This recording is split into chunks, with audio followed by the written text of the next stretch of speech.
The Clemson Tiger men's basketball team loses another guard this offseason to the transfer portal.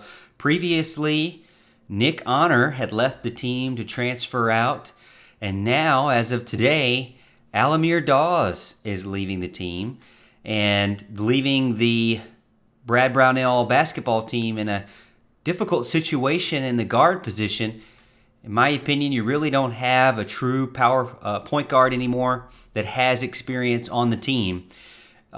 Next up would probably be somebody like Joshua Beadle, but he didn't have any experience at all. He was redshirted in November. So as far as somebody who has experience and can run the point, I don't really know if you have that at all on the team right now, especially someone who has experience. You definitely don't have that. I think when you look at the roster as it ended last season, you saw where Nick Honor took over in that spot over al-Amir Dawes as a starter. Now, Dawes had a ton of minutes, even as, I would say maybe a sixth man type guy, still up in the high 20-minute range every single game. So he was still getting a lot of reps, even though he wasn't named a starter. But it is unfortunate you give a guy like Nick Honor the opportunity to be a starter in the postseason, and he leaves right after the postseason, and then the guy that you kind of swapped him out for also leaves too. This is the world of the transfer portal where, if you lose your starting position, especially in basketball, hey, I see you later, I'm going somewhere else. I don't know the reasons for that, but it kind of seems like he moved towards secondary position coming off the bench, and now is going to be looking elsewhere.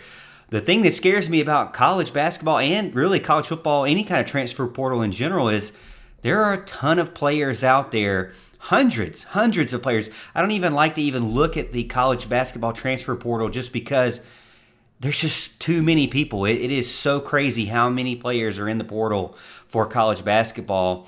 And knowing that you only have a limited amount of spots available to take those players, and that can play, you only can have 5. So when you look at the roster right now, you're looking at PJ Hall still on the team, still going to be a starter. I'm assuming Hunter Tyson also still on the team, still going to be a starter. And then Chase Hunter would be someone I would think would be a guard for you, but really more of a shooting guard type role, not a point guard. So you have 3 positions there where you feel like, as a fan, you probably think, okay, those are definitely filled. So there are 2 positions that are not yet filled. Now, you could go, I think, heavy or tall and maybe throw in Ben Middlebrooks or somebody you might get from the portal that could be taller, closer to 7 foot tall, like Middlebrooks.